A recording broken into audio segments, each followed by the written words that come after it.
आपण म्हणतो आपण मराठी आहोत. मराठी म्हणजे काय आहोत? आपण मराठी भाषा बोलणारी लोक आहोत म्हणून मराठी आहोत ना. महाराष्ट्र लढवय्या महाराष्ट्र आहे. जे जे काही मिळवलं ते आजपर्यंत लढून मिळवलेलं आहे. महाराष्ट्राच्या वाटेला जाण्याचा प्रयत्न करू नका. हा तिसरा नेत्र जर समजा या शिवरायाचा उघडला ना तर सगळेच भस्मसात व्हाल.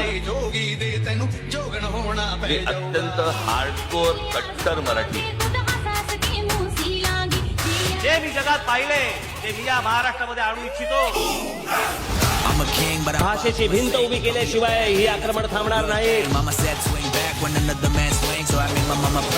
मराठीचा मुद्दा ज्यावेळेला येईल, मराठी माणसाचा जेव्हा मुद्दा येईल तेव्हा आपण सगळे एकत्रच असलं पाहिजे.